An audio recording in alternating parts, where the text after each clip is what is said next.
मुख्यमंत्री श्री अरविंद केजरीवाल जी के नेतृत्व वाली दिल्ली सरकार द्वारा लोगों को बेहतर प्राइमरी हेल्थ केयर सुविधाएं मुहैया करवाने के मकसद से आम आदमी मोहल्ला क्लिनिक्स की शुरुआत की गई। लेकिन इसका सबसे बड़ा फायदा उन इलाकों में रहने वाले लोगों को मिला है जहां प्राइमरी हेल्थ केयर की कोई अच्छी सुविधा मौजूद नहीं थी।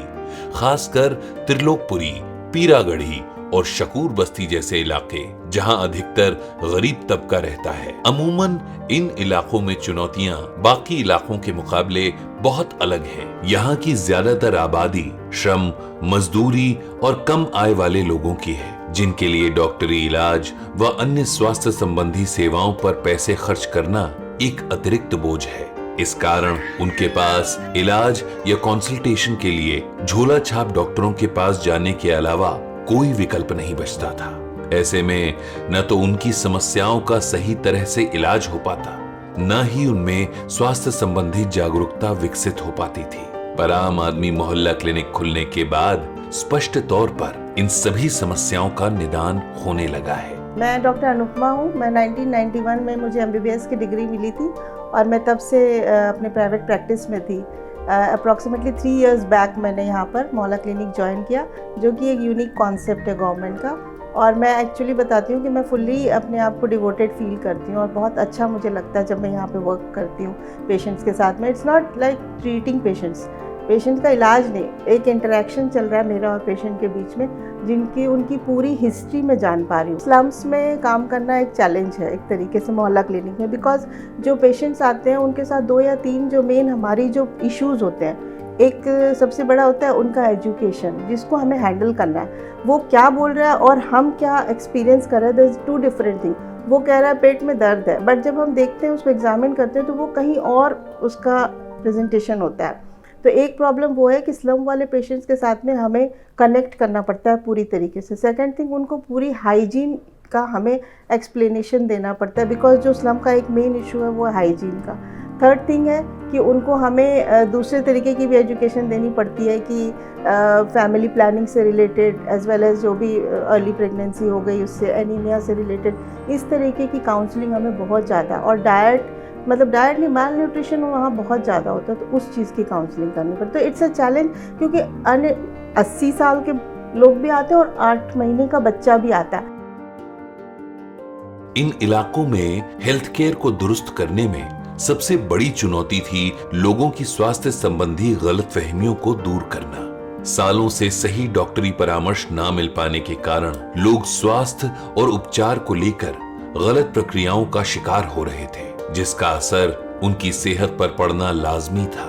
यहाँ पे पेशेंट को समझाने में मुझे तकलीफ होती है, काफ़ी ज़्यादा समझाना पड़ता है। जैसे पेशेंट है कहता है कि मुझे बीपी ज़्यादा लगा इसलिए मैंने गोली ले ली, और उसके बाद ठीक लगने लग गया, डॉक्टर को जाके दिखवाया था, बीपी ठीक हो गया तो मैंने दवा बंद कर दी। उसके बाद फिर से उसको लगा कि मुझे बीपी ज़्यादा हो रहा है तो उसने फिर दवाई ले ली। ये तरीका बहुत गलत है, इसमें पेशेंट को नुकसान ही नहीं बहुत बड़ा नुकसान होता है। तो ये चीज़ हमको उनको समझानी पड़ती है। दूसरे, आप शुगर के बारे में बात करें, शुगर अपने आप में क्या है, ब्लड शुगर ही तो बढ़ाया है, लेकिन उससे नुकसान क्या क्या होता है इसके बारे में मुझे विस्तार से कई बार ऐसे लोगों को समझाना पड़ता है कि आप शुगर को कंट्रोल में क्यों रखें, क्योंकि उनको ये बिल्कुल आइडिया नहीं है कि शुगर को कंट्रोल में अगर वो नहीं रखेंगे तो उनकी जो छोटी सी घाव है वो तो नहीं भर रही है, वो छोटी बात है, लेकिन उनकी आँख, दिल,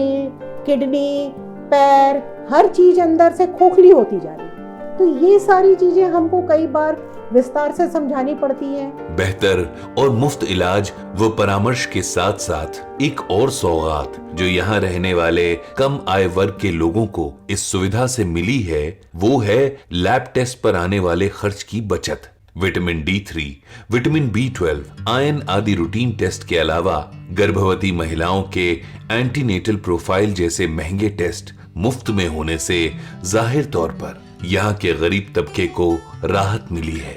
यही नहीं, सरकारी अस्पताल में इलाज के लिए जाने वाले गरीब लोगों को भी डॉक्टरों द्वारा आम आदमी मोहल्ला क्लिनिक्स पर मुफ्त लैब टेस्ट की सुविधा का लाभ लेने के लिए रेफर किया जाने लगा है। मेडिसिन आपको फ्री मिल जाती हैं। टेस्ट अगर आपको कुछ कराने हो तो वो टेस्ट भी यहाँ पे ऑन द स्पॉट हो जाते हैं। अगर मार्केट में जो कल मैंने अपनी भतीजी के टेस्ट कराए हैं, जो अप्रॉक्सीमेटली मैंने प्राइवेट में पता किया था 900-950 रुपये के टेस्ट थे, और यहाँ पर टेस्ट फ्री हो गए हैं। तो डॉक्टर्स बहुत कोऑपरेटिव हैं, स्टाफ बहुत कोऑपरेटिव है। मैं धन्यवाद देना चाहूँगा दिल्ली सरकार का, और चाहूँगा कि ऐसे जो छोटे छोटे क्लिनिक हैं वो हर एरिया में खुलें। मैं कोविड के टाइम पे आई थी, तो मुझे ना कफ और कोल्ड बहुत ज़्यादा हो रहा था। मैंने और प्राइवेट क्लिनिक में दिखाया, पर मुझे इतना परफेक्ट नहीं लगा जितना यहाँ पे लगा। तो मुझे यहाँ से जो मेडिसिन मिली थी उससे मैं जल्दी से रिकवर कर पाई। इन गरीब इलाकों में मोहल्ला क्लिनिकों द्वारा न सिर्फ यहाँ के लोगों को अच्छी सेहत बल्कि अच्छे जीवन की भी उम्मीद मिली है।